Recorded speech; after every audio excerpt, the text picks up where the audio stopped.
So here I am on a January day, and after a week of 10 days of rain, the sun's come out, it's freezing. And I'm out here seeking the lost and the lonely. Cattle got walk about this time, it's not a lost sheep. It's a couple of lost cows and calves. A storm came along and it blew them off course. A tree came over a fence and they were obviously jumpy and they ran from the storm. Trouble is, you can run from the storms. You need a safe place to go where you can hunker down, catch up with whoever's available to you and find a place of safety. And here I am, worn out, trudging up this hill looking for them. Well, there's plenty of grass up here we've saved. They could be in amongst enjoying for the winter.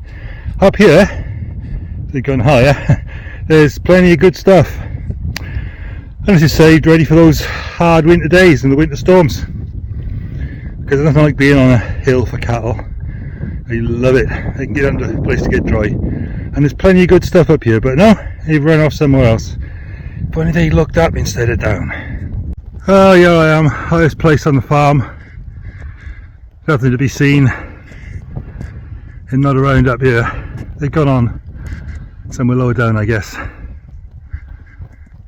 Yeah, there's plenty of heat up here as well. What a shame. Plenty of trees up here for cover.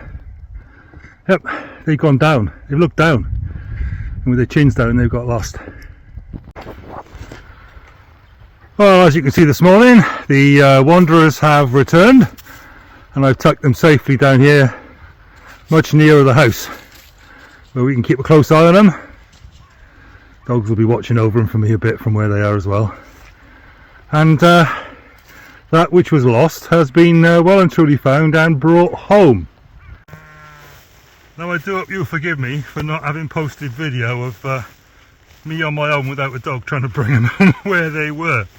But they hadn't gone up, they got themselves in a tangle with their heads down. And that's the thing, you see, it's the way it goes for a lot of us a lot of the time. We get our chins down, we get our heads down, we don't look up, and that's the way we get stuck. And the thing about Christmas, the thing about what God did for people who were lost, and he did seem to have a priority for the least, the lost and the lonely, but not exclusively, of course. It's just that nobody else was looking after them, so he did. But he knew that he had to come down to where we were, because we had our chins down, we had our heads down, we weren't looking up for where getting bailed out and saved out of our troubles, well, we weren't going to get it by looking down. Now there's a verse in the Bible that says, the Son of Man came to seek and to save the lost. And he didn't go looking for them up there. He had to come and find them where they'd got in a mess to, down here. Now the sharp-eyed amongst you will have noticed that I had one of these in my hand this morning. And what that is it's a fence tester. And obviously I've stuck this fence up here to try and control the grazing where these cattle that have wandered now are going to get to. This is where the power is. It's down here, ground level, where it needs to be to keep them out of mischief. And what I'm doing this morning is I'm checking that these things are where the power is to keep them safe, to keep them on the straight and narrow. And in this case, with this electric fence, it's found in this fencer unit, and as you can see, we're very green around here. We power it as much as we can using a solar panel. Now the thing is, this morning I come out here with my tester and I plugged it in, and I know there's power in this cable. Don't ask me how I know, it's embarrassing, right? But as you can see, the tester isn't working. Blooming thing's had a knock or a bang or something. It's very fragile, this sort, and it's just not picking up the current at all. It's not showing what it needs to show, which is where the strength and the power to power the fence, to keep them on the straight and narrow, is coming from. And that's the situation we've got so much with the communities that God has set up by sending Jesus. He came to seek and to save the lost, right? But it doesn't look like the power is where it actually is.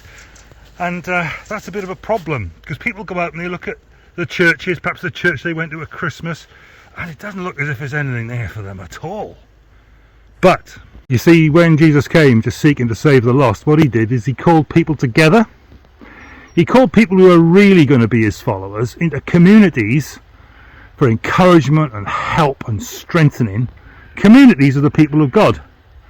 And that's why, as part of what we do in our group, and that's the people I work for, we get people together, little communities, helping one another, supporting one another, encouraging one another, praying for one another, singing, worshipping God, looking after one another, and then trying to reach out to their communities where there's others who need to meet this Jesus who comes down to us, to where we are, to deal with what we got going on, and to put us together where there's strength and power from him and from one another to stay in that place of safety. And I know, because I do it myself, that you may be looking at a church or a chapel somewhere in rural Wales and you'll be saying there's nothing there to help me. Well, maybe there isn't, because maybe those people are not actually behind the fence. Maybe they're going there and going through the motions every week, but not getting saved, delivered, dragged out, pulled back from the mess they're in, because they haven't turned from sin to follow Christ and committed themselves to one of these living communities of the people of God. Now, that's not some weird culty idea. You read through the New Testament and that's what Jesus was actually about and what he was actually doing. And that's what his people are actually about and actually doing in many parts of the world today. It's just that in Wales, we got a great history. But in many ways, in many places, it's been left behind. And that vision needs revitalising and putting back in place, according to what the scriptures teach, according to what the Christian Bible says, so that folks can, meet this Jesus, not with their heads down, but with him coming down to where we are, helping them to look up to him for all that we stand needing today. So going into the new year, this is my word for the week. The Son of Man came to seek and save the lost. Those of us who have lost our way and we know it. Those of us who've seen in him the way back from where we were and are being assembled again in a safer place, behind the fence and in the safe place that he's created to enjoy. Here's my word for the week. The Son of Man came to seek and to save the lost. Have a great week. He's come down and reached out to you and me. We're going to have a great week reaching out to him.